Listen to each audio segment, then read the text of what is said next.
You're listening to The EJ Adler Show, only on LA Talk Radio.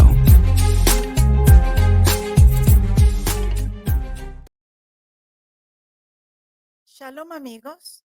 Welcome to the EJ Adler Show. I'm EJ Adler. Wouldn't you know that? And thank you for tuning in. Remember, I am a strong supporter of Israel, and I'm also very grateful for this beautiful nation under God, the United States of America. We don't insult, we don't name call. No negativity here, please. If you're looking for that, this isn't the show for you. The rest of you, please stay, and thank you for tuning in. Well, this week I want to talk a little bit about myself. And I'll tell you why, because Saturday is my birthday. Yes, September 28th is my birthday. And today, the 25th, would have been the birthday of a very dear friend of mine. So happy birthday in heaven to Jeff Temkin. And the reason I wanted to talk about me a little bit, it's because I'm a walking miracle. Well, actually, I think all of us are. But in my case, I'm really, really, really a walking miracle. My parents had 7 children in total. They got married very young. They were both 18. And they had 7 children, like I said. I'm the youngest of the 7. My mom lost a baby. She was 2 years old when she died. That was before I was born. And then her last baby before me, my brother, was coming out sideways when he was being born. My mother was visiting her parents in the little town in the state of Guerrero in Mexico, Buena Vista. She had a doctor, but there was no hospital. Of course, no anesthetic or anything like that to help her. Now, my mother had given birth to all her children naturally, without anesthetic, without anything like that. But the baby coming sideways made it very, very difficult for both of them. So the doctor, without anesthetic, because there was no time to go to the city, had to go inside and turn the baby around. My mother lost a lot of blood. My brother was born purple, not breathing. Thank God they revived him. And my mother was told not to have any more children. She was told that this was too hard on her body and she couldn't have any more children. So fast forward 14 years later, and here I am. Now, this was all in Mexico.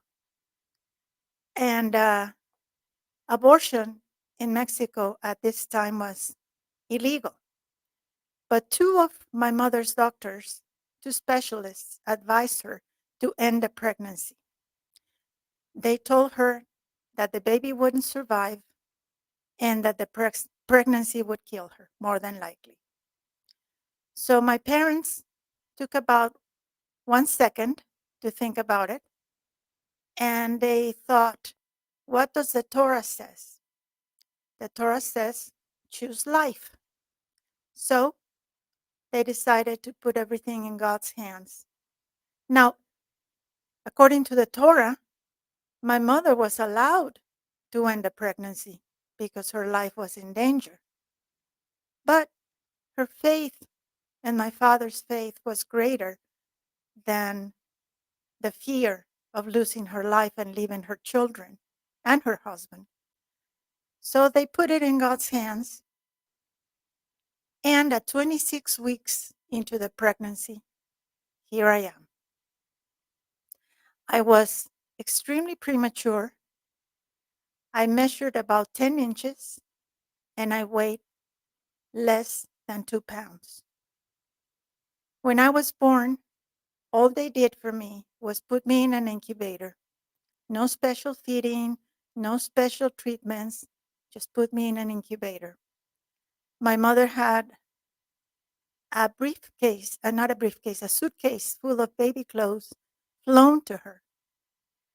And because this was all in Santa Barbara, and they were vacationing. And the nurse was helping my mother with the unpack with the baby clothes. And she was looking at the baby clothes and going, "Oh, how pretty.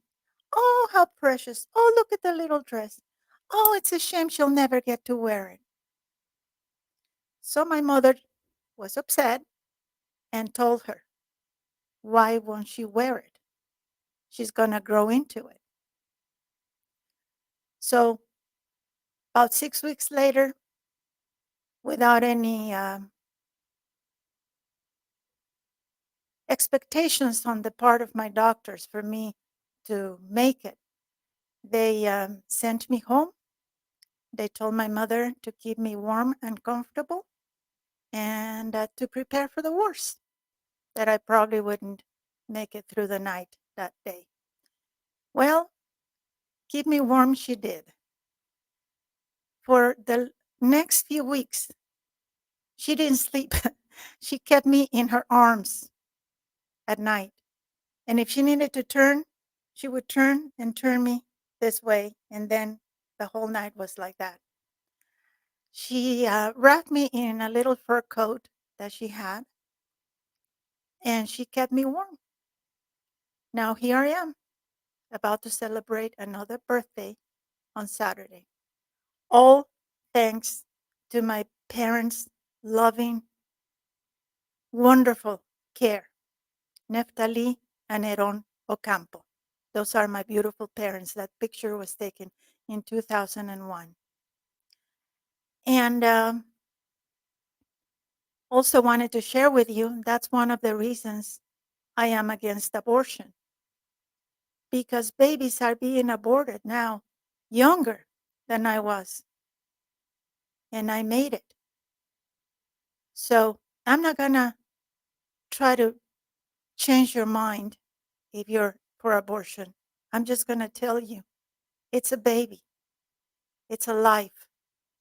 And like my father explained to me, because I asked him, my dad and I talked about everything.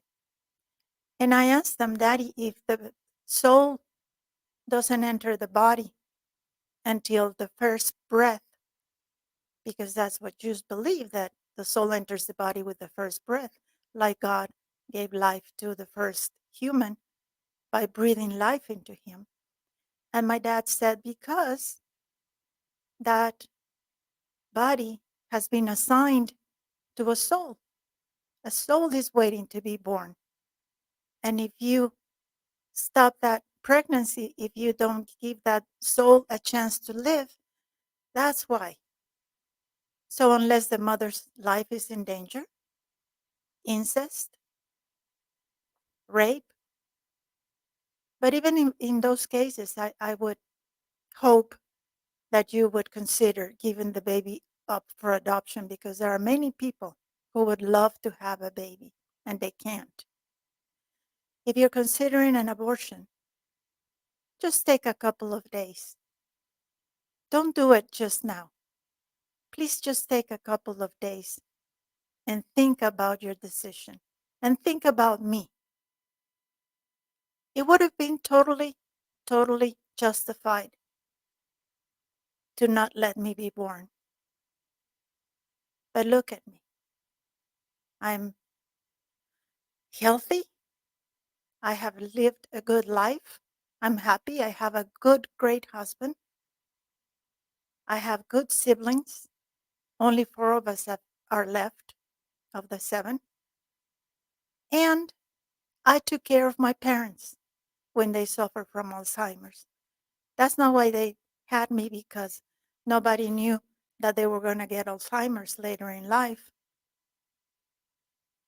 But I was glad and blessed to be able to take care of them when they needed me, like they took care of me when I needed them. So that's part of my story. Some other time I will tell you more, because my beginning was full of drama. including somebody trying to steal me from the incubator, but that's a story for another day. Right now, I would like to welcome my guest, a renowned pediatrician and a dear friend of ours, Dr. Ben Kershberg. I'm hoping I'm not chopping up your last name, Ben. Welcome to the show. Thank you so much for joining us. Thank you, Edie. I don't know how renowned I am, but happy birthday. And Thank you. it's an honor to talk to a miracle, a living miracle. Thank you. It's an honor to talk to you. So, Ben, you're a pediatrician. Why don't you explain to our listeners, our viewers, according to science, what were my chances and where were not only to live, but to be quote unquote normal and live a normal life? Well, I'm a relatively new pediatrician. I did my medical school and residency in the 2000s, finishing in 2010. And I had a previous career in computers and programming. And so by that time, 24 weeks was actually considered to be viable, what they call viable, whereas if a baby's born premature at 24 weeks, then medical science can allow that child to live and in most cases a normal life. But at the time that you were born, that science wasn't available. Now at 26 weeks, you are pretty much, everything is there, but your lungs are not fully developed. Your GI tract, you may not be fully ready to feed in the normal way, and usually IV fluids, NG fluids, nasal gastric, other ways to get nutrition are used in order to have a premature baby grow. So that technology wasn't really there at the time you were born, and so it's really pretty amazing that you were born at 26 weeks and then sent home at 32 weeks. Now at 32 weeks, it's really feeding, what we call feeding and growing, where as long as you can keep getting calories, then you are pretty much fully developed. And so a mother's love and a mother's instinct is really what you need. So so kudos to your mom for doing going against all the naysayers and doing what was best for you. And doctors don't know everything. Doctors are wrong sometimes, and especially the last 4 years, I think we've discovered that they are often wrong. And so it doesn't surprise me that you were able to survive, given that your mom took over. Thank you. And one thing that my father used to tell me, that when I was born, my mother wasn't even taken to the OR or the delivery room because they didn't think she was going to have the baby right away. So she had me in the room, in the hospital, but in the room. And so when I was born, the nurse handed me to my dad. And my dad said that he freaked out because it felt like jello. It felt like I was going to go through his fingers. I'm guessing maybe that's normal for any newborn, but is that something that it was because I was so tiny? So I think it was because of the size. Yeah. I'll see, so I don't really work in the hospital. I work outpatient, and sometimes I'll see a 1 or 2 day old that is maybe 34, 35 weeks. And, even at that age, they are pretty small. So at 26 weeks, very, very small, probably a couple of pounds, maybe even less than that. So very, very small. And so probably smaller than the size of a kitten when a kitten's born. yeah, less than 2 pounds, a little under 2. I think Yeah. it was 800 grams. So And even at 34, 35 weeks, they seem very fragile to me. So, and I'm very cautious, of course, but I could understand your father feeling that way. yeah. So enough about me now.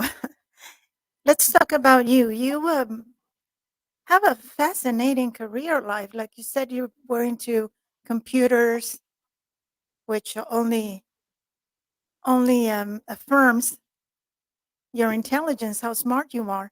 So why did you change? What made you go into medicine and specifically to take care of little children? Well, I was good at computers. It was something I kind of fell into. My brother was offered me a job to help me pay my way through college. I was doing math, computer science.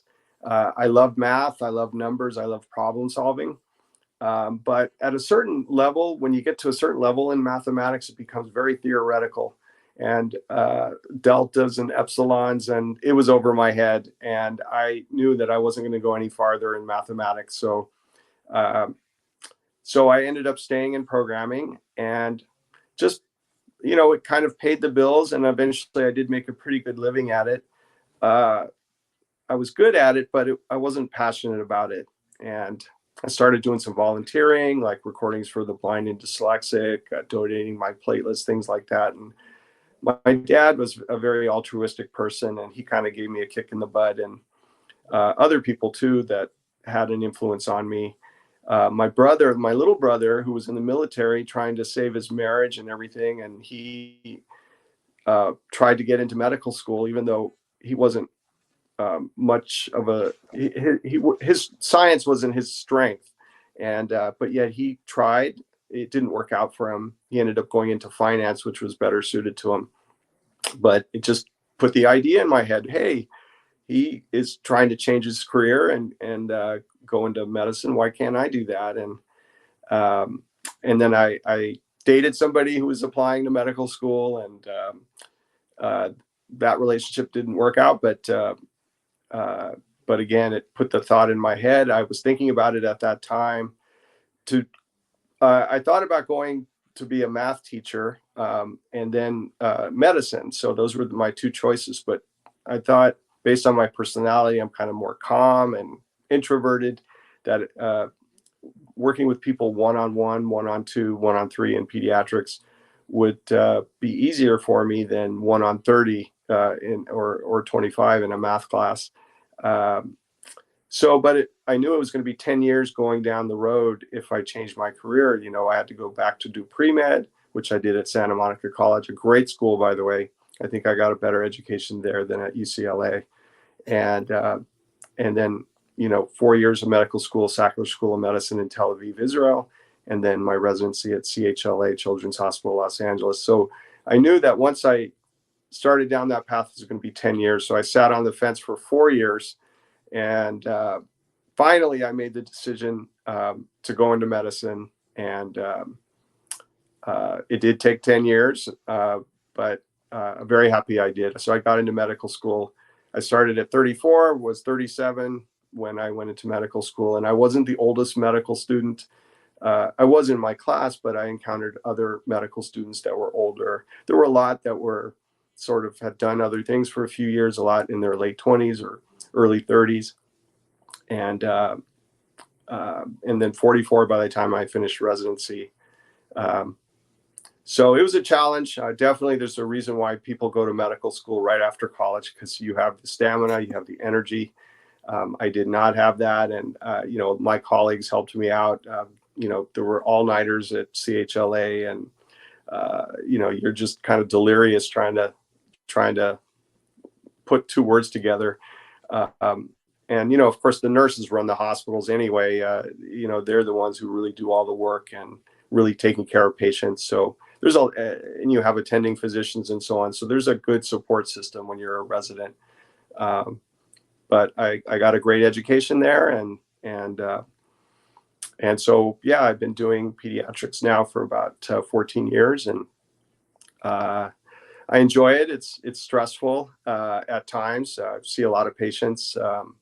But it's rewarding. I'm not saving lives in the sense of I don't work in the ER. I'm not in the hospital. I'm kind of an outpatient. I'm an outpatient pediatrician, and so a lot of well exams, well babies, and then acute visits, asthma, infection, uh, injuries, things like that. So and I do some urgent care too.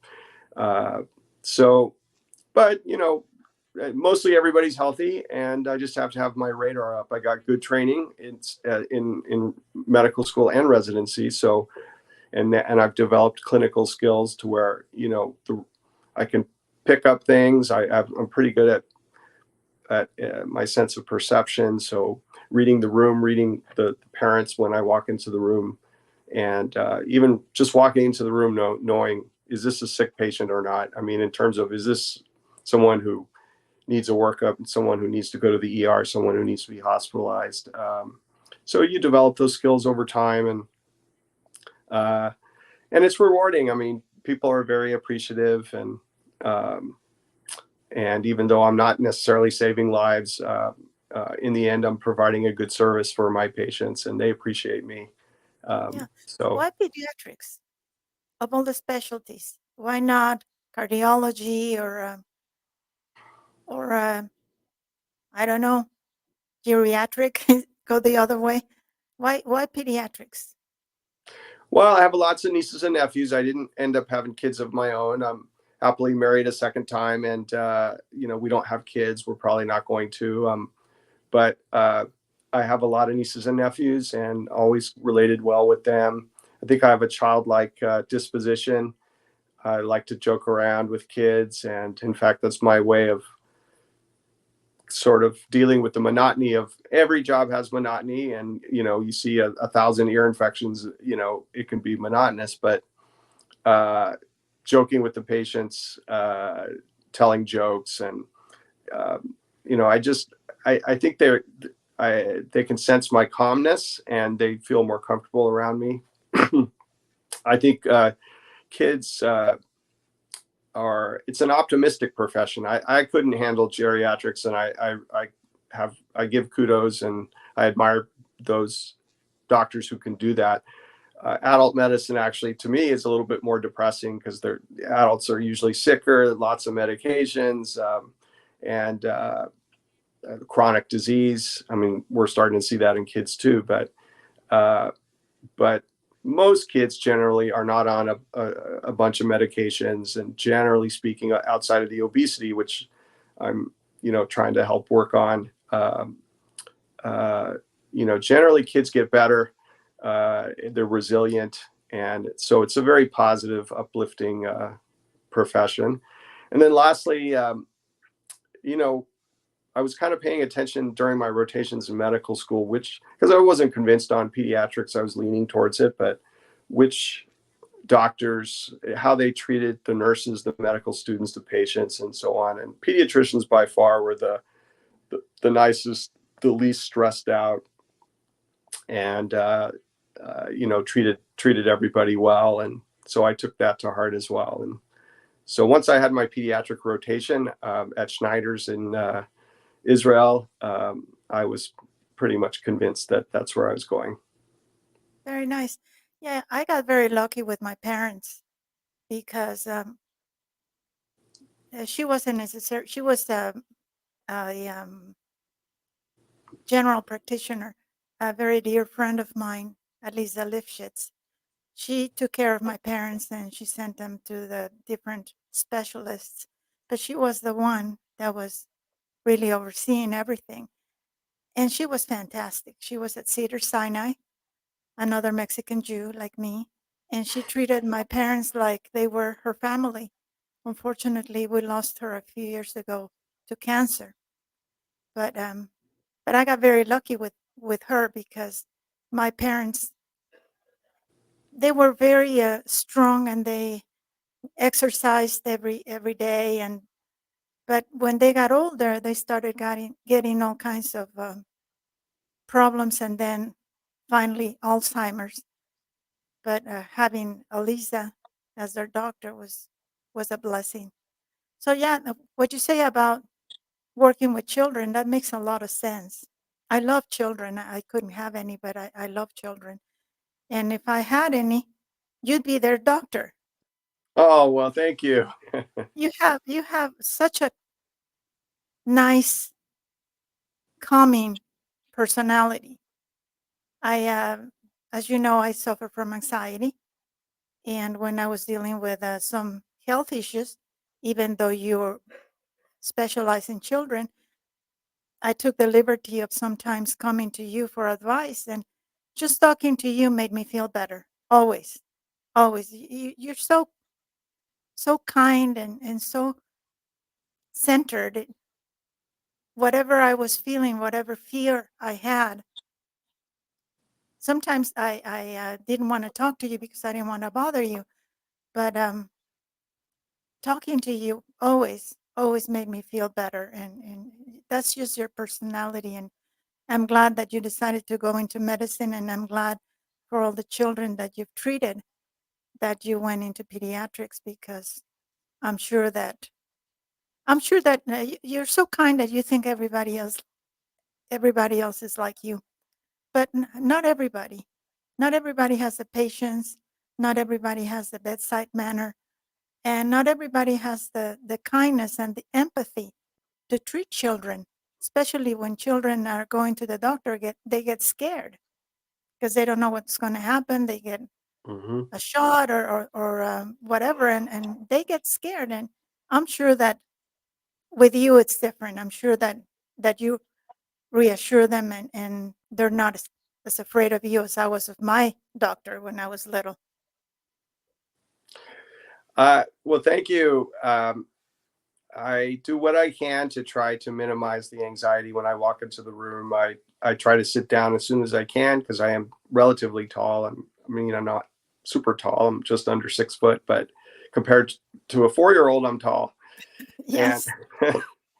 and I'll always try to start with chit chat and not, you know, and I never use the S word in the room. Never use the S word, SHOT. Yes. I never use the F word, FAT. Sometimes parents will use it, but I don't like that word.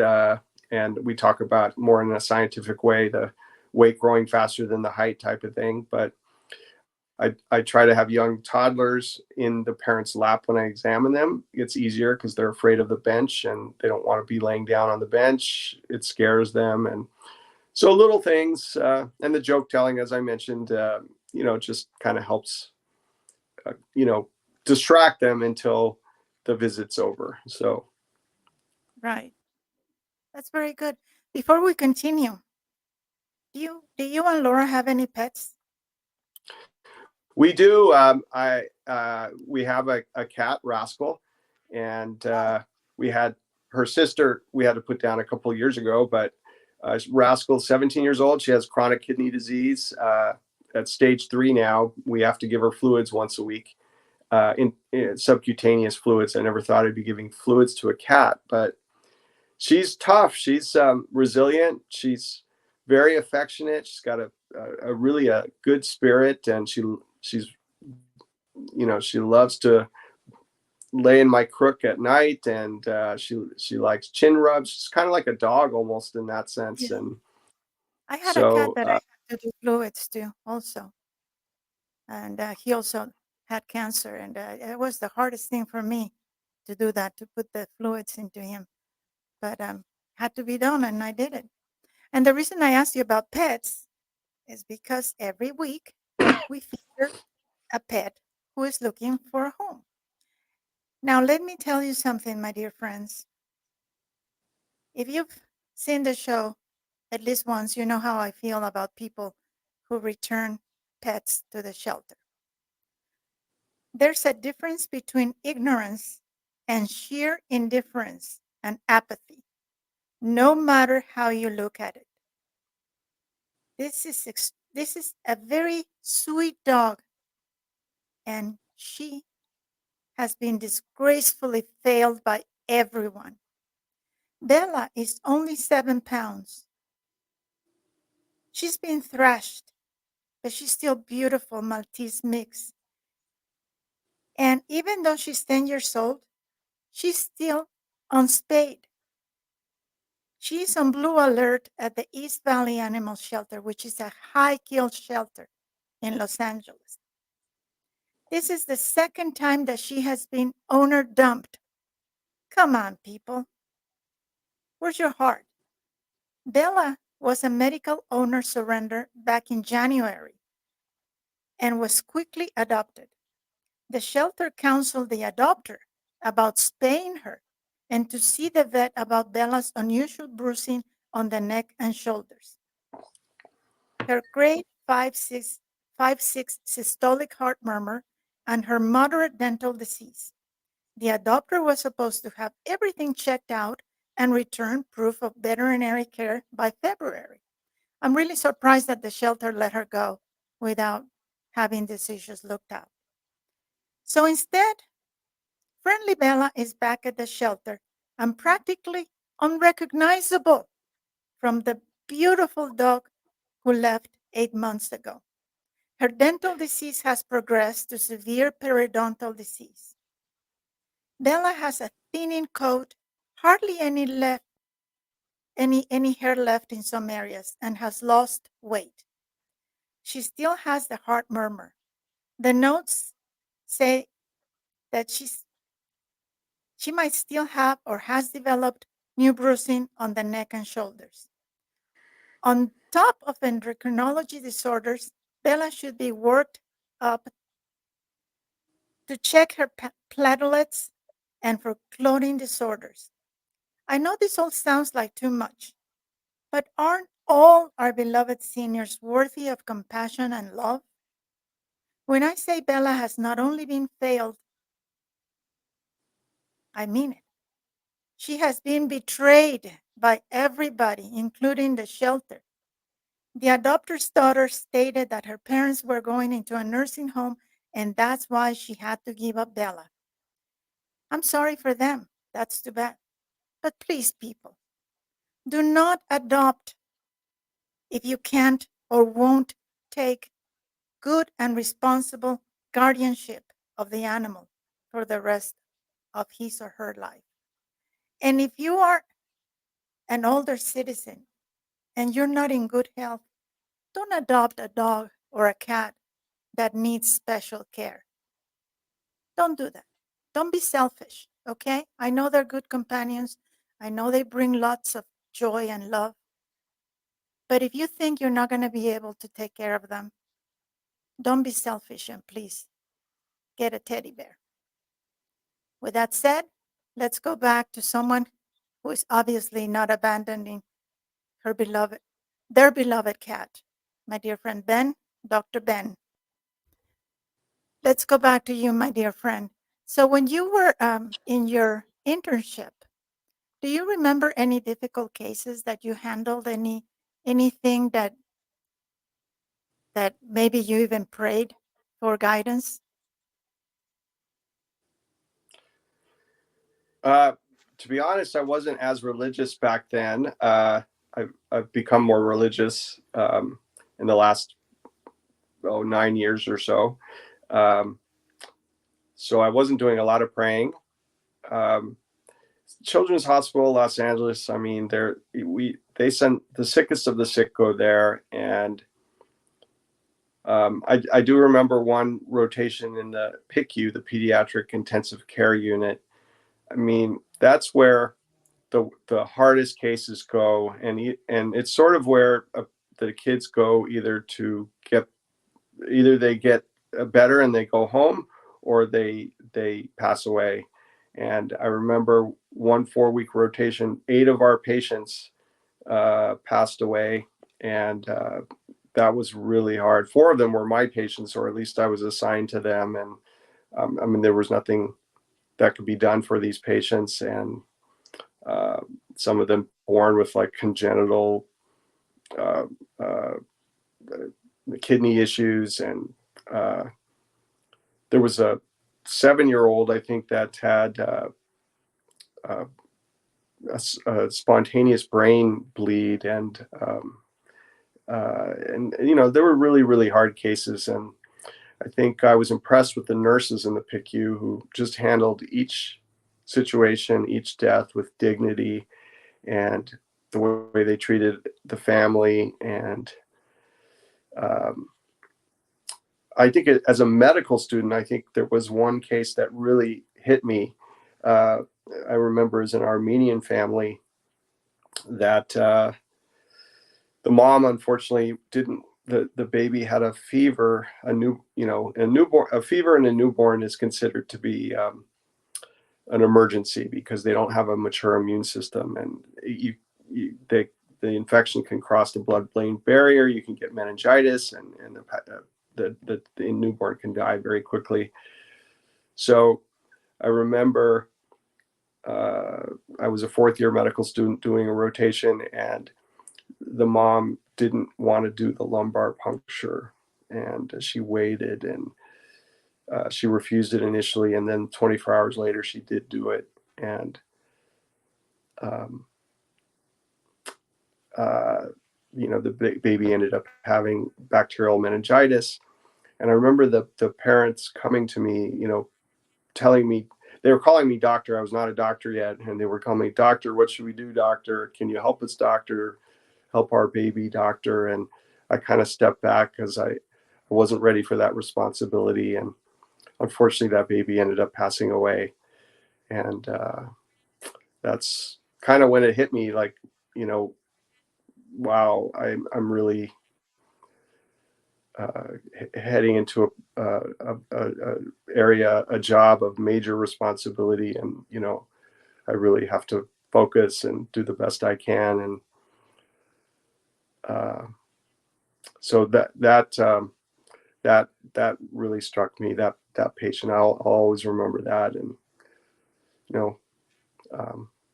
What about on the other side, a case that might have appeared very difficult, very challenging, and then the kid got better and survived? Do you remember any like that? So I think off the top of my head, there are definitely cases. I know there. I remember in medical school in Israel, there was a case where a baby was born that looked like the face was deformed, and the doctor was just very sharp and did some kind of nasal maneuver, and the next day or the 2 days later, the patient's swelling went down, and the baby's head looked normal, not malformed, and to me it seemed like a miracle.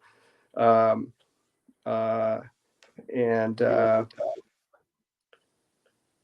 off the top of my head, I'm having a hard time thinking of other examples. That's a good one. Yes. So, like you mentioned, you've become religious. We're not fanatic. We're not, but we are observant Jews. These difficult times that we're living through, has it affected you, not just personally, but professionally? Has it affected you being Jewish and the whole world seeming to be against Israel right now? Obviously, it's affected me personally. Professionally, a little bit. I've decided to, until the war is over and all the hostages are back, I wear an Israeli flag tie clasp. And pretty much I've worn it just about every day that I wear a tie. And most people don't say anything. I've had a few positive comments, but there was one Muslim parent. I had seen this child once before, just coming in for a checkup. This was the second time I was seeing them. The baby's first name, I won't say the last name, of course. The baby's first name was Musa, which I learned means Moses or Moshe in Hebrew. in Arabic, and I thought that was beautiful. Like Muslim families name their kids after characters in the Hebrew Bible. So, but at the end of the visit, she looks at my tie clasp and she says, I really liked you, but I see that you stand with Israel, and I don't think I'm going to bring my child to see you again.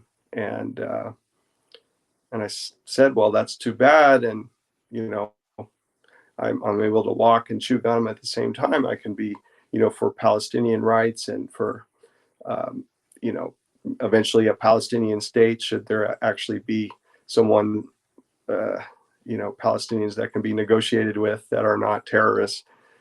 And, but, Israel has a right to defend itself. And Absolutely.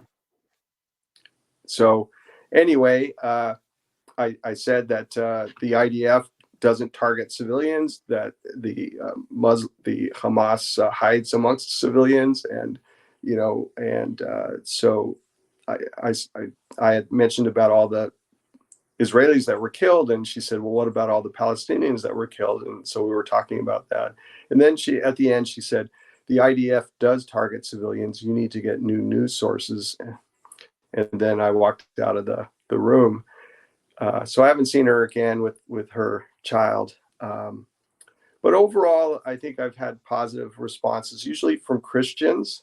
Christians will see my Israeli tie clasp, and most of the support I think I've gotten have been from Christians. They've been very positive.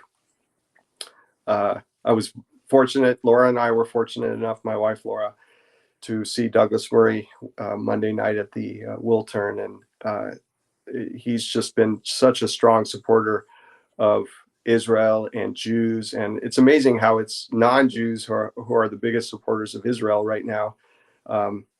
Although I think our fellow Jews are waking up. And I hope so. I really hope so. Because even if you're not religious, you have a Jewish name, they're coming for you, my friends. Wake up. Sorry. Yeah, Israel is on the battlefront, the front lines for Western civilization. They're the ones that are, yeah. We're the only thing standing between the terrorists and the rest of the world. Unfortunately. Exactly. Well, I'm sorry that happened to you, but it's her loss. She lost a good doctor. And if she's going to let hatred be ahead of her child's welfare, then that's too bad for the child. And she's also teaching hatred to that child. And that's a shame. That really is a shame. It is. It's, but we see indoctrination in our schools too, and in the universities. It's amazing. Douglas Murray used the word ignorant and narcissistic, and these ignorant, narcissistic people, students, college students who are chanting from the river to the sea, they have no idea what their moral compass is broken. They're just expressing feeling, emotion, and they are not thinking clearly. And I don't know how to break that circuit to where they can, stop thinking emotionally and think rationally. That's what we have to do, is wake these kids up. And it's not entirely their fault. Their parents haven't taught them the right values, and the instruction that they've had has been, brainwashing them. And to us, it's obvious, who's decent, who's indecent in this war that Israel's fighting against Hamas, the evil terrorists. And it's so obvious to anybody who can think clearly, but so many people are blinded. Exactly. Like Prime Minister Netanyahu calls them useful idiots. They are. And, I feel sad because they don't realize they're useful idiots. And, they've been taken advantage of to some extent. It's not entirely their fault. So we have to somehow wake them up and keep telling facts about Israel and pushing the real story. Absolutely. And going back to your specialty, what is your best advice for parents, especially new parents, people who just had a baby or people who had their first child? What is your best advice for that child so that they, what do they need to look for? Make sure that she or he is always healthy. And what is your advice? Well, I don't know if there's one thing in particular. I think new parents have the hardest job because there's so much. It's overwhelming. It doesn't matter how many books you read on parenting. You're never fully prepared. I think if I was to ever have a child, it would be overwhelming for me too. There's just so much to learn. I think I try to relax them about, everything doesn't have to follow exactly.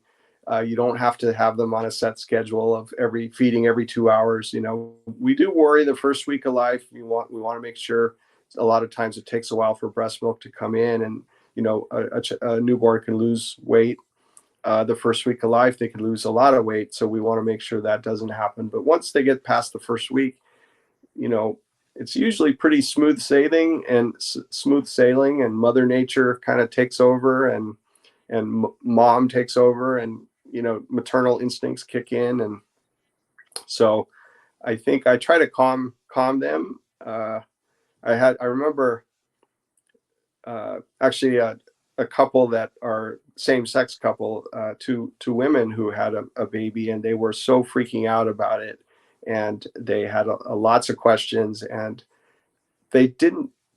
Later on, they seemed like they told me after the fact that I wasn't taking their concerns seriously, but in reality, they thanked me for just kind of calming them down, and because in the end, everything worked out, and it wasn't that I wasn't taking it seriously. It's just that newborn parents are like that. They just Yeah. have everything seems to be an emergency, or unknown, and so. Anyway, that's sort of my general answer to your question. Can sudden death syndrome be prevented? Well, I'm not 100% expert on it, but back sleeping is the safest position, sleeping on the back, and definitely, to my knowledge, studies show that side sleeping is a 7 times increased risk, and tummy sleeping is a 20 times increased risk. Um, so having a child, newborn, sleep on their back as much as possible. Again, parents don't have to monitor 24/7, but if they find that their child's sleeping on their side or their tummy, to try to put them on their back. And the risk starts to go away once they're rolling both ways. The problem is usually a breathing issue where they're kind of trapped in a position where they're not breathing. So, certainly you don't want to have lots of pillows and stuff on the crib, and stuffed animals and things like that, where if they roll one way and they get trapped against a stuffed animal, they can have problems with breathing, and then they can't roll back. So that's really the first 6 months, making sure that there's not much in the bed, and then once they're rolling both ways, then the risk really goes down quite a bit. Well, that's good to know. I didn't know that. Well, Ben, we're coming to the end of the show. Anything else that you would like to add? Well, I would like to say that it's been a pleasure to talk to you, and thank you for having me on. I would say that, as I mentioned, it's the last 9 years or so that I've been religious. I really didn't know much about the Torah 9 years ago, and I, through regular Shabbat attendance, and through regular Torah study, I have gotten a better knowledge, um, um, and and actually, through when I went back to medical school, to pre-med and taking biology, that's when I really started, my belief in God got stronger through science. A lot of people think, oh, religious people are anti-science, irrational. It's totally the opposite. I'm very rational. I'm very scientific, very logical. And, how something so complicated in the cell as, the nucleus with the DNA and how that evolved out of nothing it's just impossible, statistically impossible. Actually, if you read Stephen Meyer's books, Signature in the Cell, Darwin's Doubt, sort of mathematical evidence that there's just hasn't been enough time in the universe for it to have been created out of nothing, or even just a simple protein to be created out of amino acids. So anyway, I basically came to a stronger belief in God through science and through logic. I've heard that from other doctors, as a matter of fact, that when they study the system and everything that goes in the body that works like a computer, they realize that somebody had to make it. Somebody had to make it happen. Yeah, and people point to, oh, well, look at the monkeys. They have 98% of our DNA, and how that obviously evolution explains everything. And there's so many holes in evolution, and evolution, kind of Darwin's theories explain microevolution, minor changes, but the fact that DNA is so close to a monkey's and yet we are so different. There's an operating system, what we used to thought was junk DNA that we don't fully understand, and that's different on us than it is for monkeys. And so there's still a lot that we have to learn, and that'll be never ending. Yes. Well, thank you so much, Ben, for joining us. Thank you. I appreciate your knowledge and sharing your knowledge with us.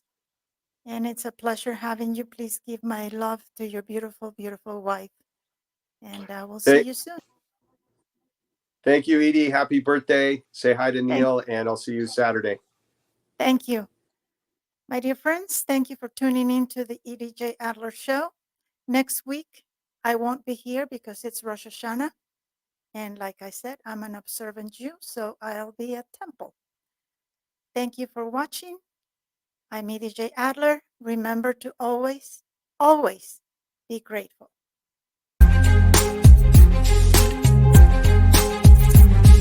You're listening to The EJA Adler Show, only on LA Talk Radio.